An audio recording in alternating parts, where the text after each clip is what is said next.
hey everyone, welcome to my channel. It's me, Manishu. First of all, I would like to thanks my all the viewers जो मेरे video देख रहे हैं और अच्छे से कमेंट कर रहे हैं.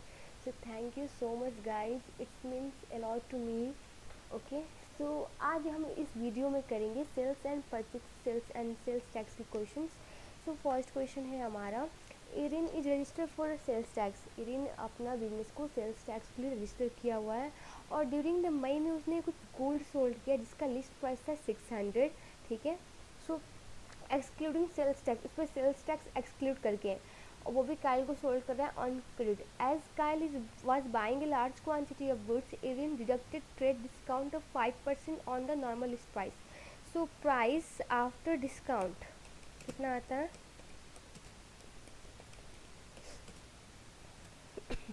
600 उसका लिस्ट प्राइस है, माइनस करेंगे 600 इंटू 5%. ठीक है. अब ये सॉल्व करने के बाद हमारी वैल्यू कुछ इस तरह आएंगे. 600 माइनस 30 माइनस होगा 600 का 5% और इक्वल टू हो जाएगा 570. अब इस पे हम लोग सेल्स टैक्स चार्ज करेंगे. सो ग्रॉस वैल्यू कितना हो जाएगा after charging sales tax on the list price after discount. So 570 plus इस पे 570 पे हम लोग सेल्स टैक्स जो चार्ज अमाउंट है कितना है 15%, वो हम चार्ज करते हैं इस पर. सो टोटल ग्रॉस वैल्यू आ जाएगी 570 इंटू 15 डिवाइड बाई 100. सो हो जाएगा 570 प्लस 85.5. अब इन सबको ऐड करने के बाद 655.50 आंसर आ जाएगा आपका. ठीक है. तो ये हमारा फर्स्ट क्वेश्चन हो गया. सेकेंड क्वेश्चन कहता है, eight 1 December 2005 L'Oreal owes sales tax authority 23778. During the month of December she recorded the following transaction. What is the balance on the L'Oreal tax account at the end of the December? Okay, तो पहले हम लोग एक laser prepare कर लेते हैं sales tax की. Okay, so sales tax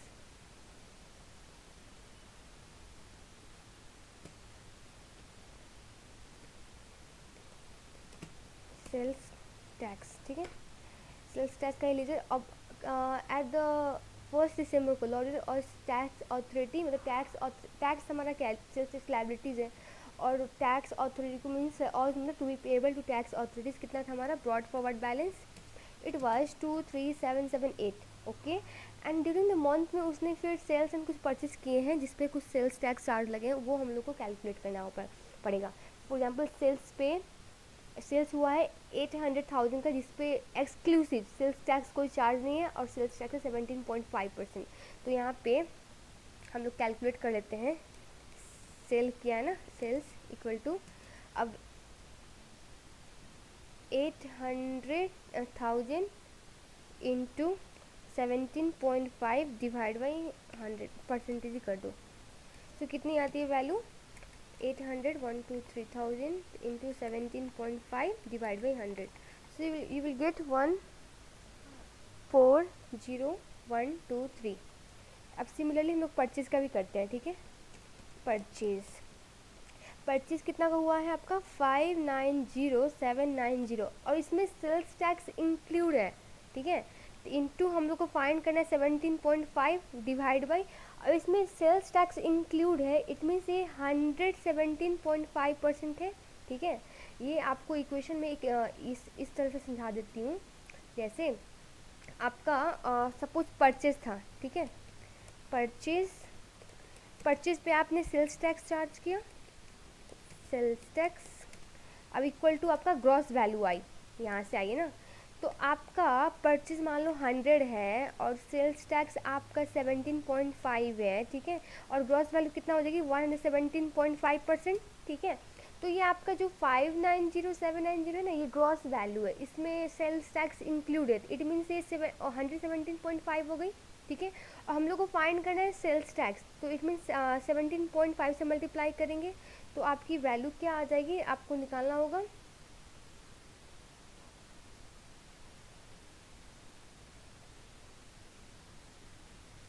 okay. तो ये कैलकुलेट करो कितनी आती है.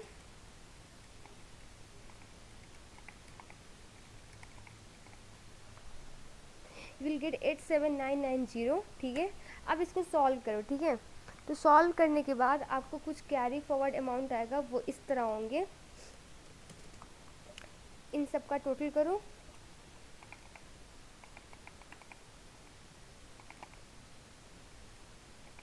163778, और इससे माइनस करो -87990, तो आपका आ जाएगा 7575788, जो कि हमको फाइंड करना था। ये बोल्ड कर देती हूँ।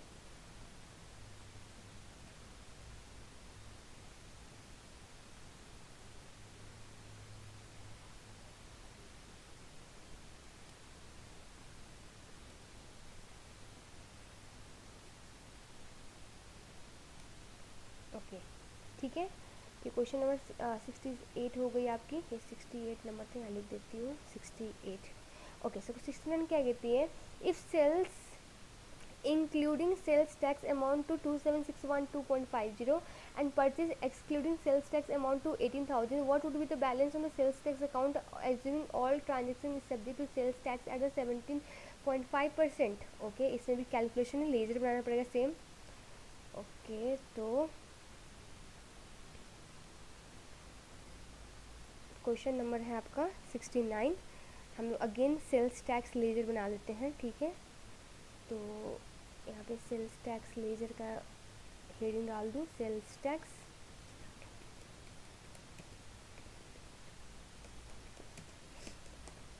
ओके, सो आपने क्या किया है, पहले सेल्स किया है, तो सेल्स का इधर आता है सेल्स, ठीक है। सेल्स में आपका sales tax amount again include है, ये ग्रॉस वैल्यू है। ग्रॉस वैल्यू इट मीन्स ये 117.5% है। हम लोग को फाइंड करना है 17.5%, तो 27612.50 इंटू करेंगे 17.5 एंड डिवाइड बाई 117.5, ठीक है।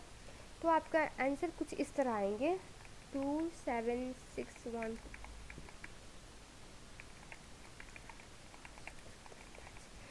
4112.50, ठीक है। उसके बाद में हम इधर परचेज का भी कर लेते हैं, परचेज। तो परचेज में आपका इंक्लूड नहीं है, वो 100% ही है, तो वो कितना है 18,000 इंटू करेंगे 17.5 और परसेंटेज ही कर डायरेक्ट 100 हो जाएगा, तो कितना आ जाएगा,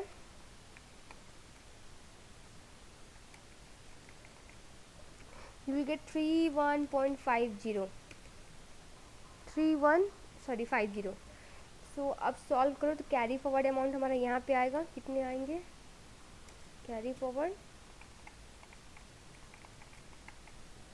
सो विल गेट 962.50, ये हमारा आंसर हो जाएगा, और ये टोटल हो जाएगा 4112.50, ये हो गया, ठीक है। ये 69 का आंसर है। 70 कहता है, in a quarter in the 31st March 20x2 Chaz had a taxable sales net of the sales tax of 90,000 and taxable purchase net of the sales tax 72,000. Okay, so if the rate of sales tax is 10%, how much tax is payable to tax authority? Again same question है, इसके जैसे अभी हम लोग ने किया, दो question बनाया, उसी फॉर्मेट पे ये क्वेश्चन है। तो फर्स्ट में हम लोग को कैलकुलेट करना होगा कितना सेल्स टैक्स, सेल्स पे लग रहा है हमारा सेल्स टैक्स एंड परचेज पे लग रहा है, वो कैलकुलेट करना होगा। तो पहले हम लोग परचेज का करते हैं, ठीक है। पर नेट परचेज मतलब उसमें कोई इंक्लूड नहीं है सेल्स टैक्स वगैरह, ठीक है। तो नेट परचेज कितना हमारा 72,000 और सेल्स टैक्स हमारा 10% इंटू 10%, तो कितने आ जाएगा 72,000। ओके, हाँ, ओके। एंड उसके बाद में फिर सेल्स पे आप लगा लो, सेल्स पे कितना आएगा, सेल्स कितना है 90,000 इंटू 10% कर दो, तो यू विल गेट 9,000। अब कैरी फॉरवर्ड अमाउंट इधर आएगा, कैरी फॉरवर्ड कितना आएगा 1800, ठीक है। और यहाँ पे टोटल यहाँ पे डाल दो कितना 9,000, इधर भी 9,000 डाल दो। अब तो देखो ये जो नेक्स्ट ईयर का ब्रॉड फॉरवर्ड हो जाएगा, कहाँ पे आ रहा है, क्रेडिट साइड में। इट मीन्स हम लोग को पे करना है टैक्स अथॉरिटी को। तो आंसर यही हो जाएगा हमारा 1800 पेएबल, रिसीवल नहीं होगा। अगर ये डेबिट साइड में जाता ना तो रिसीवल होता है, ये पेएबल होगा क्योंकि क्रेडिट साइड में हमारा ओपनिंग बैलेंस जाएगा। 71 क्वेश्चन क्या कहते हैं, summary of transaction of Ramesh gate who is registered to account for sales tax at the 17.5% on all transactions. So the following for the month of August 2009: output 60,000 exclusive of tax and input 40,286 inclusive of tax. At the beginning of the period, Ramesh get all 340 to tax authority, and during the period he paid 2600 to them. What is the amount due to the tax authority at the end of the month? Okay, same question है, same format पे जाते हैं हम लोग। Question number कितना हमारा 71।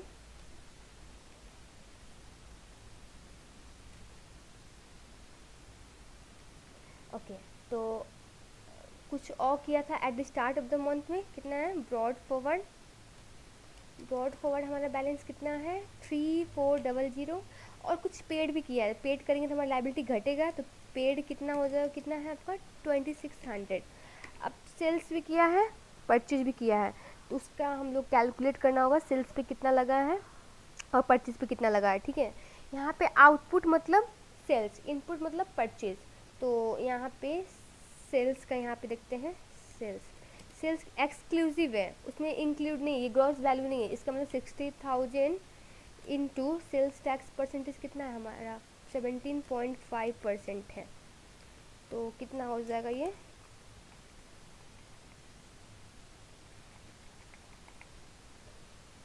सो हो जाएगा 10,500 सेल्स टैक्स जो सेल्स पे लगा है। और परचेज पे हम लोग देखते हैं, परचेज में इंक्लूड है, इट मीन्स ये ग्रॉस वैल्यू है, ग्रॉस वैल्यू मतलब ये 117.5% है। तो 4286 और इनटू करेंगे 17.5, फाइंड करना, डिवाइड करेंगे 117.5, तो आंसर क्या आ जाएगी आपकी 40286 into 17.5 divide by 117.5, so you will get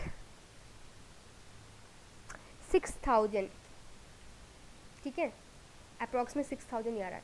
अब इसको सॉल्व करो, कितना टैक्स अथॉरिटी को और पे करना बाकी है, क्वेश्चन यही पूछ रहा है। ठीक है, तो पहले इन दोनों का टोटल करो। सो 13900, इसको यहाँ पेस्ट कर देते हैं, और माइनस करो 6000 माइनस 2600, यू विल गेट 5300 और पे करेंगे टैक्स अथॉरिटी को 5300, ये आंसर होगा हमारा। So question number 72, which of the following statement best explain the sales account of business which is registered to account for sales tax? Okay, it is credit with total of sales made including sales tax. Okay, sales account में हम लोग sales tax को include नहीं करते हैं, वो exclude होता है सेल्स टैक्स का, सेल्स या परचेज दोनों। ठीक है, जो पेएबल या रिसीवेबल या कैश होगा वो ग्रॉस होगा, लेकिन सिर्फ सेल्स और परचेज वो नेट होते हैं, उसमें सेल्स टैक्स इंक्लूड नहीं होता है। तो फर्स्ट ऑप्शन गलत है। B, it is credited to the total of the sales made excluding sales tax. Yes, यही हमारा करेक्ट ऑप्शन है, उसमें सेल्स टैक्स इंक्लूड नहीं होता है। ठीक है। 73. A business sold good that has net value of 600 to Lucid. What entries are required by seller to record this transaction if sales tax is applied at 17.5%? Okay, so हम लोग journal entry पास करने के लिए बोल रहे हैं। तो question number कितना है 73। ओके, तो अब सेलर को क्या रिकॉर्ड करेगा एंट्री, ये पूछ रहा है। और business sold goods to a net value of 600, तो पहले सेल कर रहा है, तो मीन्स रिसीवेबल, रिसीवेबल का जगह पे लूसिड आ जाएगा उसका नाम, तो लूसिड डेबिट। अब सेल्स कर रहा है, sales credit and sales tax वो भी हो जाएगा क्रेडिट। अब वैल्यू डालते हैं, क्या क्या है इनका वैल्यू। लूसिड अब रिसीवेबल है, रिसीवेबल मैंने अभी अभी बोला आपको कि उसमें सेल्स टैक्स की वैल्यू इंक्लूड होगी। ठीक है, तो 600 नेट है, मतलब उसमें सेल्स टैक्स इंक्लूड नहीं है। अगर सेल्स टैक्स इंक्लूड करेंगे 600 इंटू कितना टैक्स लग रहा है 17.5% का, तो आपका कितना आ जाएगा answer total, 600 into 17.5 divide by 100, 105 आ रहा है। 600 प्लस 105 करोगे तो कितना आ जाएगा, 705। तो 705 एक ही ऑप्शन दिख रहा है डेबिट में, जो कि हमारा बी है, बी आंसर है। इससे तो हम लोग पता चल गया। तो सेल्स या टैक्स में क्या आ जाएगा 600, और सेल्स टैक्स में, सेल्स में आ जाएगा 600, सेल्स टैक्स में 105। ये होगा हमारा आंसर, जो कि हमारा बी है। ठीक है। 74 कहता है, a Lake a customer return a good to Steamer that had a net value of 6 to 100, what entry are required by Steamer to record this transaction if transaction are subject to sales tax payable at 17.5%। Again same question है। Okay, तो question number है 74 हमारा। तो अब किसके behalf में हम लोग को ट्रांजेक्शन रिकॉर्ड करना है, रिक्वायर्ड बाई स्टीमर। स्टीमर कौन है, सेलर, जो सेल किया था। उसके लिए क्या हो जाएगा, सेल्स रिटर्न। अब सेल्स रिटर्न मतलब रिटर्न इनवर्ड की outward, that means our return inward. तो फर्स्ट में सेल्स रिटर्न हो रही है, तो पहले सेल्स क्रेडिट किया था, अब नाउ डेबिट करेंगे, और उसका नाम हो जाएगा sales return, that is return inward. Return inward, ये डेबिट हो जाएंगी। तो कितने का सेल्स किया था उसने, 200 आएगा। ठीक है। अब इस पे ही सेल्स टैक्स पहले हम लोग क्रेडिट किए थे, नाउ अगेन हम लोग डेबिट करेंगे, तो हो जाएगा सेल्स टैक्स डेबिट। अब सेल्स टैक्स निकालना पड़ेगा हम लोग को, 200 पे प्लस 200 इंटू 17.5% कितना हो जाएगा, सॉरी प्लस नहीं करना है, sorry it's my fault. Okay हाँ, अब करो।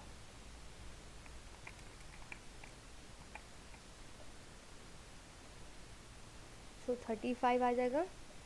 और अब पैसा हम लोग रिटर्न कर, रिसीवल कम होगा तो रिसीवल को क्रेडिट करेंगे। नाम क्या है कस्टमर, उसके नाम से रिसीवल होगा, लेकर उसका क्रेडिट करेंगे।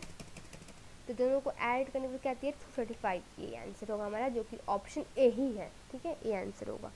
तो 75 क्या कहते हैं, Stock which is registered to account for the sales tax purchase furniture on credit at a cost of 8000 plus sales tax of 1200, what are the correct accounting entry to record this transaction. Okay, Stock which is registered to account for sales tax purchase furniture on credit, furniture purchase किया credit पे, है ना।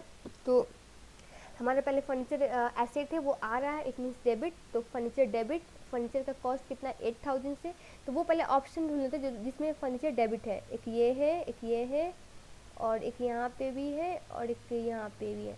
अब amount 8000 से कौन है, ये तो है ही नहीं। एक ये है, और एक 8000 से ये, एक ये, तीनों है। इस तीनों में से एक आंसर होगा। अब सेल्स टैक्स हमारा कितना है, 1200। अब सेल्स टैक्स कहाँ होगा, जब परचेज कर रहे हैं तो सेल्स टैक्स भी हमारा डेबिट साइड में ही आएगा। ठीक है। तो डेबिट साइड में सेल्स टैक्स कहाँ है वो ढूंढना पड़ेगा। यहाँ पे क्रेडिट में, ये ऑप्शन गलत भी गया, और ये रहा बस एक ही ऑप्शन है जिसमें सेल्स टैक्स डेबिट में है 1200, और क्रेडिट सप्लायर मीन्स पेबल। तो ये हमारा करेक्ट आंसर होगा सी।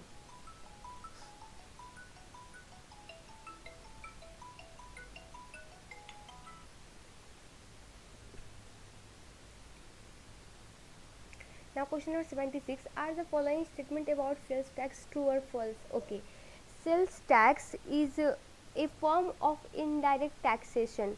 Exactly, ये हमारा indirect tax है, true है। If input tax, input मतलब आपका सेल्स या आपका इनपुट टैक्स मतलब आपका होगा परचेज, और आउटपुट मतलब सेल्स टैक्स। तो इफ़ आपका purchase tax exceed output tax मतलब sales tax, the difference is payable to tax authority. ये आपको लगता है अगर आपका परचेज टैक्स ज़्यादा हो और सेल्स टैक्स कम हो, परचेज पे जो टैक्स लगा है इट मीन्स वो ज़्यादा हो, और सेल्स टैक्स पे जो टैक्स लगा वो कम हो, तो आपको पे करना होगा अथॉरिटी को, टैक्स अथॉरिटी को, कि आप रिसीव करोगे ना, परचेज ज़्यादा है तो ये हमारा स्टेटमेंट फॉल्स है। ठीक है। A sales tax is included in the reported sales and purchase of sales tax registered business। नहीं, सेल्स टैक्स एक्सक्लूड होता है सेल्स एंड परचेज से, मैंने पहले भी बोला पहले क्वेश्चन में, तो ये फॉल्स है। Sales tax can not be recovered on some purchase, yes ये सही है।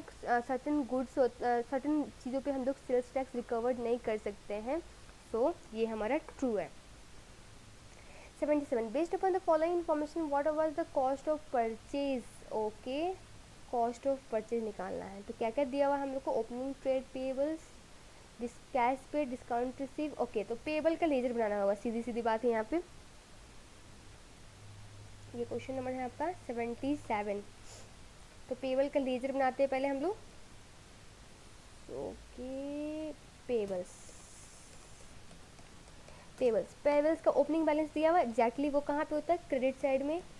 So what is the amount, it's 142,600। And cash paid करेंगे तुम्हारा पेबल घटेगा जो कि डेबिट साइड में आएगा। तो पेड, कैश पेड कितना है 542,300। सुनाओ, डिस्काउंट रिसीव वो भी हमारा डेबिट साइड में जाएगा। डिस्काउंट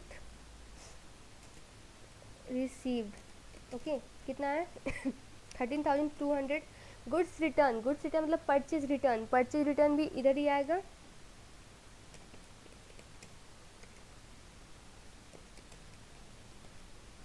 ओके, कितना अमाउंट है परचेज का 27,500। एंड क्लोजिंग पेबल्स बैलेंस जो कि हमारा डेबिट साइड में आता है, कैरी इधर कितना आएगा 137,800। अब इस सबको टोटल करोगे तो you will get 720,800 total balance. अब ये बैलेंस इधर भी आएगा, कॉपी पेस्ट कर देती हूँ। सो अब यहाँ पे जो डिफरेंस होगा ना ये परचेज के रूप में यहाँ पे आएगा। सो परचेज अमाउंट आपका आ जाएगा 578,200, ठीक है।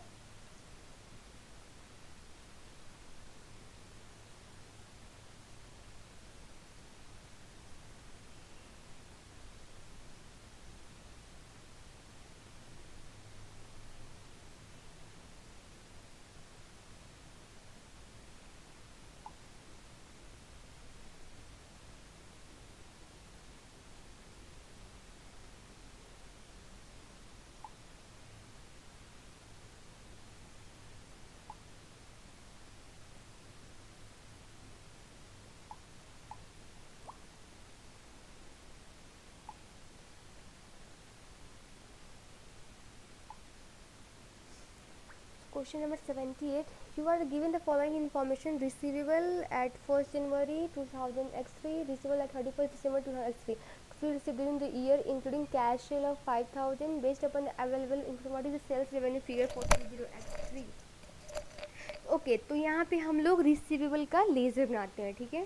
तो क्वेश्चन नंबर 78, यहाँ पे रिसीवेबल का लेजर बनाते हैं हम लोग। ओके,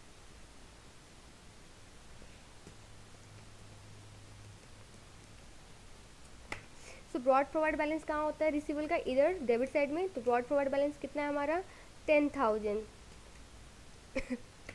कैरी फॉरवर्ड अमाउंट कितना हो जाएगा यहाँ पे, कैरी फॉरवर्ड अमाउंट 9,000, क्योंकि एट द एंड में जो दिया है वो हमारा कैरी फॉरवर्ड अमाउंट है।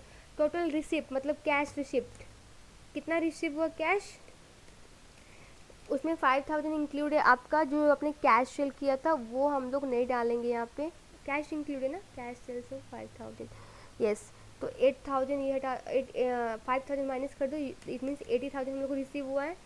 अब यहाँ से सेल्स का जो क्रेडिट पे सेल हुआ है उसका बैलेंस फाइंड आउट करो, कितना आएगा। ये आपका टोटल हो जाएगा 89,000, ठीक है। और इसको माइनस करोगे तो आपको सेल्स का वैल्यू आ जाएगा, दैट इज 79,000। मैं इसको बोल्ड कर देती हूँ। अब क्वेश्चन में आप ये आंसर मत डाल देना डायरेक्टली, क्वेश्चन पढ़ो क्या बोल रहा है, सेल्स रेवेन्यू। तो टोटल रेवेन्यू हमारा हो जाएगा, कैश में भी कुछ सेल हुआ है ना, इसको तो देखना पड़ेगा। 79,000 और प्लस कर दो 5,000 जो आपने कैश में सेल किया। यहाँ पे तो क्वेश्चन में लिखा इंक्लूडिंग कैश सेल्स, तो सेल्स रेवेन्यू फिगर पूछ रहा है, इट मीन्स टोटल सेल्स। तो हमारा टोटल सेल्स आ जाएगा 84,000, ये हमारा आंसर होगा, ठीक है।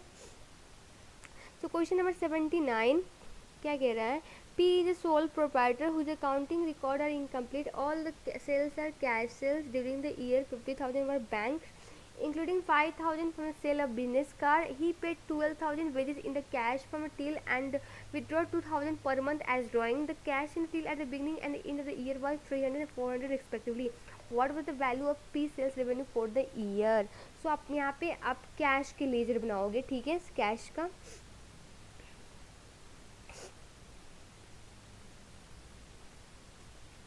सो कैश का ब्रॉड फॉरवर्ड बैलेंस यहाँ पे होगा, हम लोग को दिया हुआ है एट द स्टार्ट में कितना बैलेंस था, एट द एंड में कितना है, तो 300 एट द स्टार्ट में था और एंड में इधर डाल दो, कैरी फॉरवर्ड कितना है आपका, दैट इज़ 400। ओके, अब एक बार एक लाइन में लाइन पढ़ते हैं क्या क्या कह रहा है।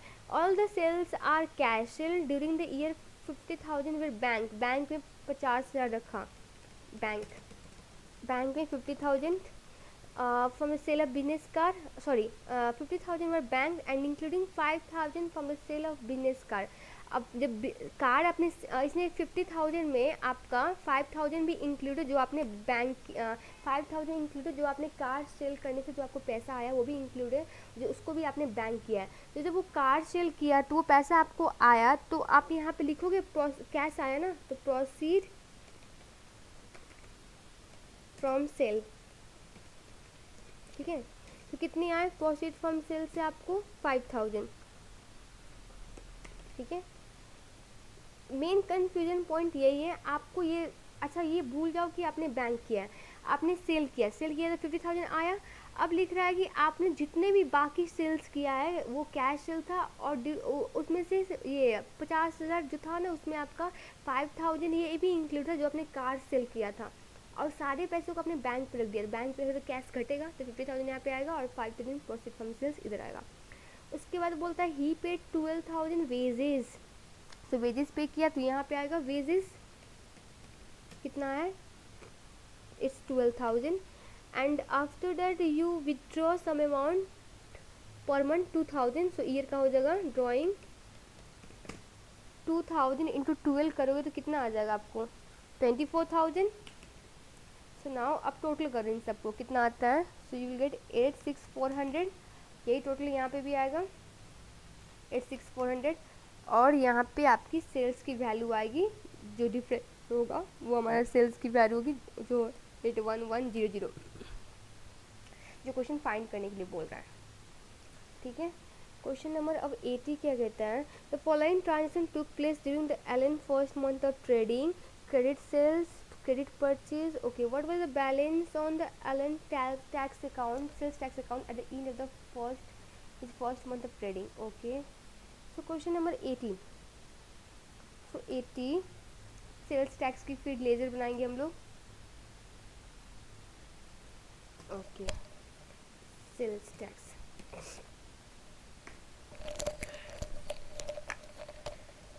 उसके बाद सेल्स टैक्स का बनाया, अब क्रेडिट सेल्स किया है जो एक्सक्लूड है सेल्स टैक्स अमाउंट, तो सेल्स टैक्स के सेल्स पे जो टैक्स लगाओ फाइंड करेंगे, ये 121,123 इनटू करेंगे सेल्स टैक्स की अमाउंट कितनी है,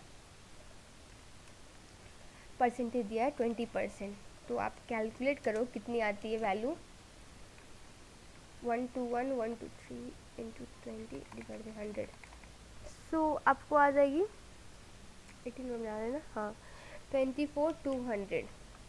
उसके बाद आप परचेज़ का भी वैसे ही कैलकुलेट करो, परचेज आपका इंक्लूड है सेल्स टैक्स, मीन्स ये ग्रॉस अमाउंट है, इट मीन्स ये 120% है, जैसे मैंने ऊपर इक्वेशन में समझाया वैसे ही ये 120% है, इंक्लूड है, तो ये ग्रॉस अमाउंट है, तो 157,110 इंटू तो करेंगे 20 बट डिवाइड बाई करेंगे 120 बिकॉज ये ग्रॉस वैल्यू है, तो कितने आ जाएंगे आपको 157,110 इंटू 20 डिवाइड बाई 120, सो आ जाएगा 26,185, ठीक है। उसके बाद cash payment to credit supplier of 82710 inclusive of sales tax, ये चीज़ इसमें इंक्लूड नहीं होगा क्योंकि आपने जो उस टाइम क्रेडिट में परचेज किया आप उसी को पेमेंट कर रहे हो, सो ये चीज़ नहीं हम लोग को इसमें मेंशन करना है। तो अब इसके बाद इसका डिफरेंस कैलकुलेट करो कितने आते हैं, आपका डिफरेंस इधर आ रहा है क्रेडिट साइड में, इट मीन्स आपको टैक्स अथॉरिटी से रिसीव करना है, अब कितना अमाउंट रिसीव करना है आप माइनस कर दो इसमें 24,200, सो 1985 आप रिसीव करोगे किससे, टैक्स अथॉरिटी से, ठीक है। तो ये कहाँ पे आएगा आपका डेबिट साइड में बैलेंस आएगा, अगर कैरी फॉरवर्ड आपका क्रेडिट साइड में तो ओपनिंग बैलेंस डेबिट साइड में आएगा, तो डेबिट डी आर अमाउंट 1985 ये हमारा आंसर होगा। सो 81 क्वेश्चन क्या कहती है, which of the following statement is correct. Okay, carriage inward and carriage outward are both accounted for the expense in the statement of profit and loss. Yes, ये दोनों expense है, हम लोग पी एन में उसको एज एक्सपेंस चार्ज करते हैं। Carriage inward and carriage outward are both accounted as an income in the statement of profit and loss. No, ये करेक्ट है, वो एक्सपेंस है दोनों। Carriage inward is treated as an expense and carriage outward is treated as an income, ये गलत है, दोनों expense ही है। Same, carriage inward is treated as an income, carriage outward is treated as an expense in the statement of profit or loss, ये दोनों expense है, तो हमारा ऑप्शन ए करेक्ट आंसर होगा।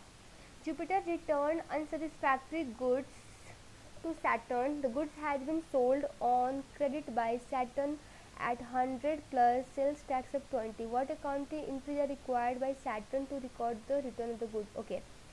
Jupiter return unsatisfactory good to the Saturn, Saturn कौन है, seller, उसको return कर रहा है, इतनी सेल्स रिटर्न, ठीक है। तो क्या होगा, सेल्स इनवर्ड, सेल्स रिटर्न मतलब सेल्स इनवर्ड, ठीक है। अब डेबिट होगा, पहले क्योंकि सेल्स हम लोग क्रेडिट करते थे, अब कस्टमर रिटर्न कर रहा है तो उसको हम लोग डेबिट करेंगे, सेल्स रिटर्न डेबिट हो जाएगा, सेल्स रिटर्न मतलब रिटर्न इनवर्ड। अब ऑप्शन में देखो एक ही एक ऑप्शन है जिसमें डेबिट में सेल्स रिटर्न है, तो ये हमारा करेक्ट आंसर होगा, ठीक है। सेल्स, अब देखो पहले सेल्स हम लोग क्रेडिट करते थे, अब रिटर्न कर रहे तो हम लोग उल्टा करेंगे, डेबिट करेंगे, सॉरी पहले सेल्स हम लोग क्रेडिट करते थे, अब कस्टमर रिटर्न कर रहा है गुड्स हम लोग को, तो हम उसको डेबिट करेंगे। और सेल्स टैक्स हम लोग पहले क्रेडिट करते थे, क्योंकि सेल्स टैक्स सेल्स जहाँ जिस साइड में था उसी साइड में हम लोग सेल्स टैक्स को भी चार्ज करते थे, तो वो क्रेडिट था। अब ना रिटर्न कर रहे तो उसको भी डेबिट करेंगे, और रिसीवेबल घटेगा जो आएगा क्रेडिट साइड में, तो ये आंसर हो जाएगा हमारा। Eric is registered for a sales tax. During the October, he sold goods with a tax exclusive price of 800 to Kelvin on the credit, and as Kelvin buying a large quantity of good, Eric reduced the price by 8%. Eric account for sales tax on all transactions at 25%. What was the gross value of sales invoice for the Kelvin prepared by Eric? वो same first वाला ही question ये 83, तो price after discount,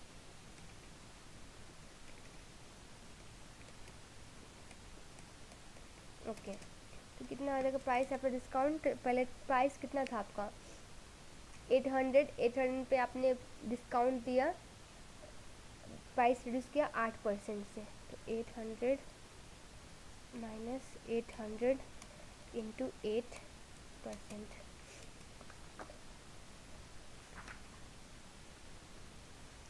सो 800 minus 64 कर दो, 736 आ जाएगा, ठीक है। अब 736 पे हम लोग को सेल्स टैक्स चार्ज करना है, तो आप gross value after sales tax, तो 736 प्लस 736 इंटू 25%,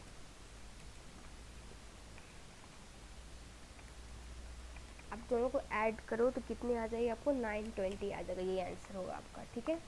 सो 84 नंबर, ओके। सो अब ये क्वेश्चन आपका और डिस्काउंट कस्टमर लेगा कि नहीं, आप एक्सपेक्ट करते हो कि नहीं, इस पर अभी ये बाकी सारे क्वेश्चन बेस्ड है, ये बहुत सिंपल है, बस आपको लॉजिक समझना है, ओके। So first question है, ABC company sold a good with a list price of 1000 to Smith which was subject to trade discount of 5%. Okay तो पहले प्राइस आफ्टर डिस्काउंट कैलकुलेट करते हैं हम लोग, अब सब्जेक्ट टू ट्रेड डिस्काउंट दे रहा है तो प्राइस आफ्टर डिस्काउंट कितना आ जाएगा, उसके बाद हम लोग सेल्स टैक्स चार्ज करेंगे ना, ये अर्ली सेटलमेंट डिस्काउंट का क्वेश्चन है सारे।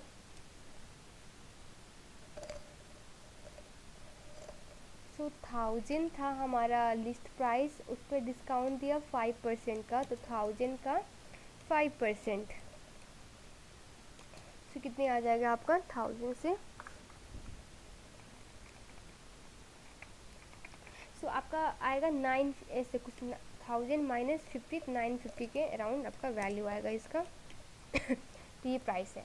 And early settlement discount of 4%, if invoice was paid with in 7 दिन।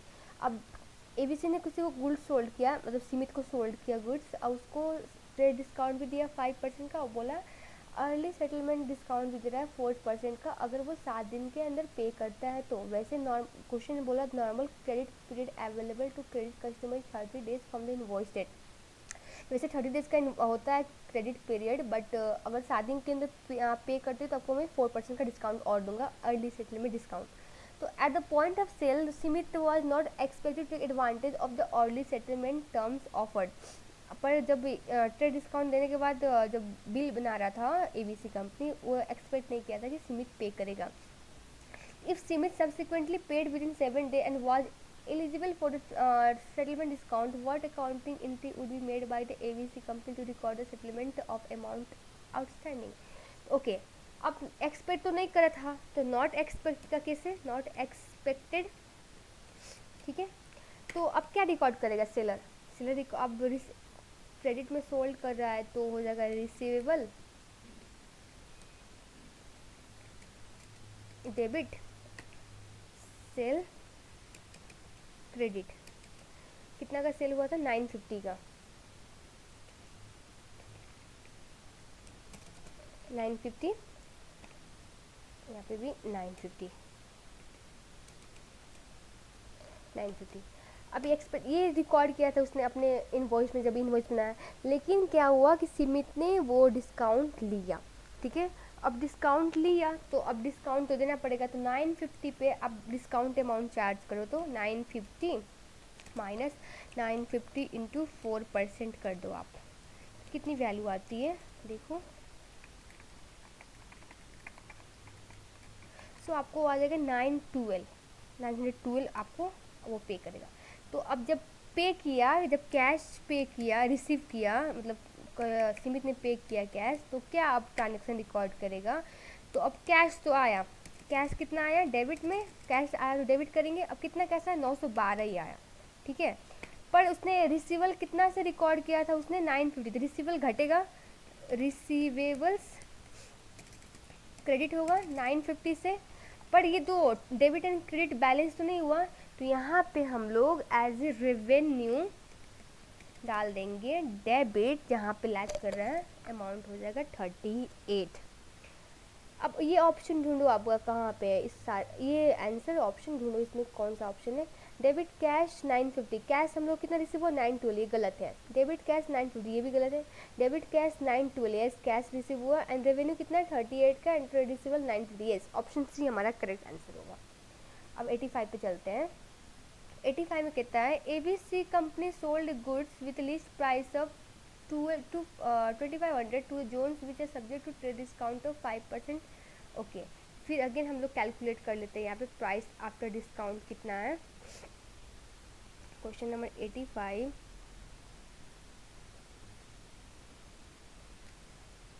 ओके, प्राइस आफ्टर डिस्काउंट, तो प्राइस कितना है हमारा? 2500, उस पर डिस्काउंट दे रहा है, कितने का दिया उसने? Trade discount, not settlement discount. कितने का? 5%। तो कितना आ जाएगा वैल्यू आपका?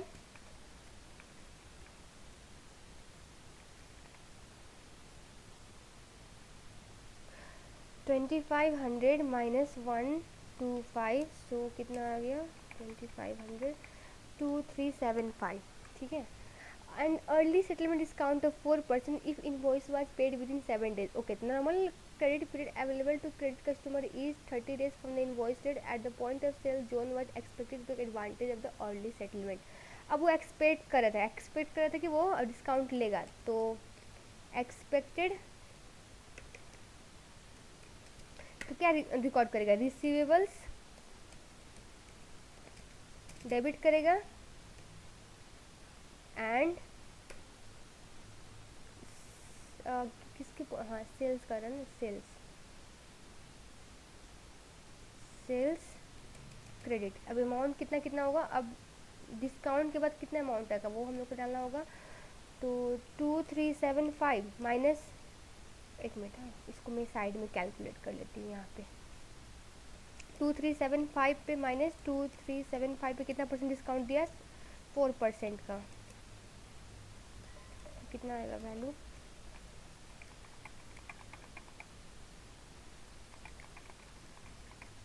2280, ठीक है। अब बोल रहा है इफ़ ये 2280 उसने एक्सपेक्ट किया डिस्काउंट लेगा, तो अपने बिल उसने बनाया तो 2280 का ही बनाया, ठीक है, सेलर ने इतना का बिल बनाया। सो नाउ अब क्या हुआ है, if zone subsequently paid with in 7 days and was eligible for the trade settlement discount, what accounting entry should be made by the ABC. अब उसने कैश पे किया, ठीक है, तो कैश पे किया तो एंट्री क्या होगी, कैश, कैश आया, कैश कितना आया, उसने डिस्काउंट तो लिया है तो 2280 कैश आया, और रिसीवेबल घटेगा हमारा, रिसीवेबल घटेगा कितना से, उसी अमाउंट से 2280। तो ये हमारा ऑप्शन कौन सा है वो ढूंढना पड़ेगा, रेवेन्यू की तो बात होगी नहीं, सो हमारी ये बी ऑप्शन होगा, ठीक है। तो क्वेश्चन नंबर 86 क्या कहती है, ABC company sold good with list price of 4500 to Black with subject to discount of 5%, okay. 86,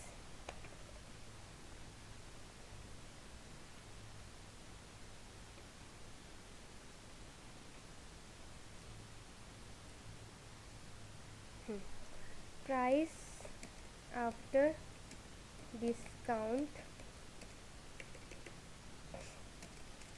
कितना है, 4500 पे आपने डिस्काउंट दिया है, कितना 5% का इंटू 5, कितना हो जाएगा 225, 4500 माइनस 225 इक्वल टू 4275, ठीक है। सो नाउ अब आपने सेटलमेंट डिस्काउंट भी 4% का ऑफर किया, पर जब at the point of sale Black was expected, आप एक्सपेक्ट कर रहे थे कि वो डिस्काउंट लेगा, तो एक्सपेक्ट कर रहे थे तो अब माइनस करोगे, ठीक है, तो 4275 में माइनस करोगे जो आपने ऑफर किया है उसको सेटलमेंट डिस्काउंट परसेंटेज,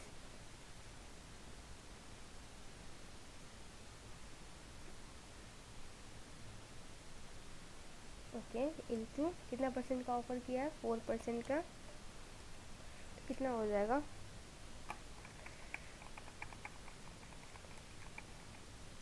4104, ठीक है। पर अब क्या हुआ, if on this according Black did not pay within 7 days was not eligible for the settlement discount, what accounting it is to be made for by ABC company to record the settlement of outstanding amount, okay। पर उसने नहीं लिया, expect तो किया था पर उसने नहीं लिया, अब वो कैश जो रिसीव होगा उसने कैश पे किया तो डेबिट करेंगे, अब ओरिजिनल अमाउंट पे करेगा 4275, ठीक है, और रिसीवेबल घटेगा, रिसीवेबल में हम लोग ने, सॉरी मैंने जॉइंट एंट्री पास नहीं किया रिसीवेबल का, एक मिनट,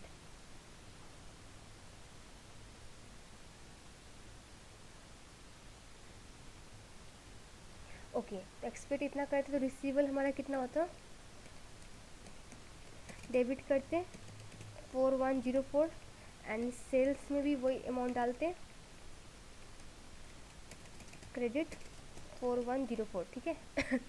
तो नाउ उसने अब एक्सपेक्ट नहीं लिया डिस्काउंट, तो रिसीवेबल घटेगा, जो जितना से हम लोग नोट डाउन किए उतना से घटेगा, इतना है रिसीवेबल के अमाउंट तो इतना से घटाएंगे, अब डिफरेंस आ रहा है कुछ है कि नहीं, अब किस में, क्रेडिट साइड में, तो वहाँ पे रेवेन्यू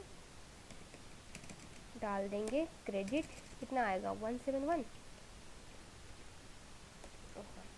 तो ऑप्शन कौन सा है हमारा, आपको देखना होगा, कैश 4275, ये तीनों option, discount receive 171 credit side में जाएगा, not on the debit side, so D होगा हमारा आंसर, ठीक है। 87, 87 कहता है ABC company sold goods with price of 3700 to White which was subject to trade discount of 5%, okay, price after discount कितना है, 3700 का सोल्ड की हो, माइनस 3700 इंटू 5% का डिस्काउंट दे रहे हो, तो कितना हो जाएगा आपका,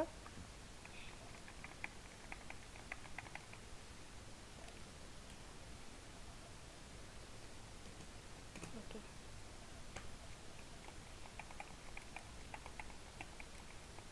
तो 3515 अमाउंट है after discount and settlement discount 4% का ऑफर कर रहे हो अगर 7 दिन के अंदर पे करता है तो, पर at a point of sale आपने एक्सपेक्ट नहीं किया था कि वो एडवांटेज लेगा, तो नॉट एक्सपेक्टेड का केस हुआ।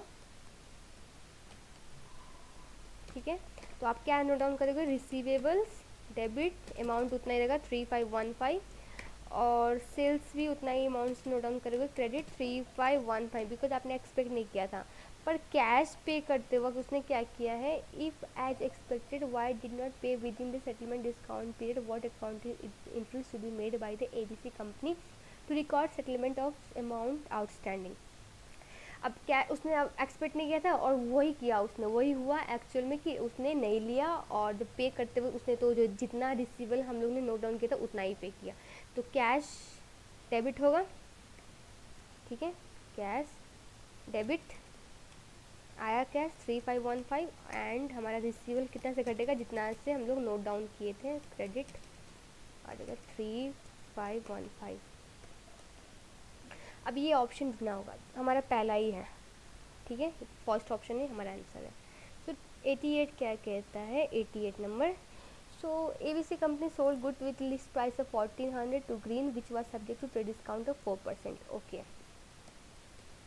प्राइस आफ्टर डिस्काउंट कितना है, 1400 minus 1400 into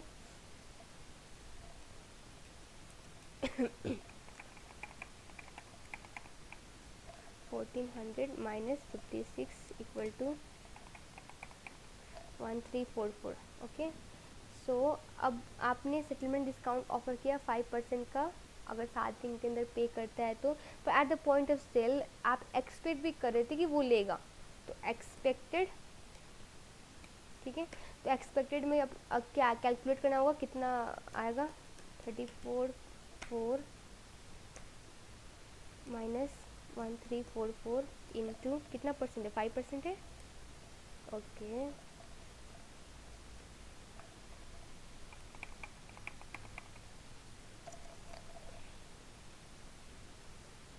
1344 minus 67.52 equal to 1276.8। ठीक है, आप एक्सपेक्ट कर रहे हो कि इतना वो पे करेगा, तो जर्नल एंट्री भी ऐसे ही पास करोगे, receiver debit 1276.8 and sale credit 1276.8। ठीक है, पर अब क्या हुआ, if on this occasion Green did not pay within the settlement discount period what accounting entry should be made by ABC company to record the settlement of the amount outstanding. Okay, उसने लेकिन नहीं लिया, तो अब आपको जो cash receive होगा, जो अर्ली सेटलमेंट डिस्काउंट का पहले वाला होगा, जो अमाउंट था ये रहा 1344, पर रिसीवेबल कितना से घटेगा, आपने तो रिसीवेबल में सेटलमेंट डिस्काउंट को इंक्लूड करके इतना अमाउंट निकाला था, इतना से घटेगा, इतना ही नोट डाउन किया ना, 1276.8। अब डिफरेंस कहाँ आ रहा है, क्रेडिट साइड में, तो रेवेन्यू आ जाएगा, क्रेडिट अमाउंट हो जाएगा 67.2। सो ये वाली ऑप्शन अब ढूंढो आप, बी होगा आपका आंसर। ठीक है,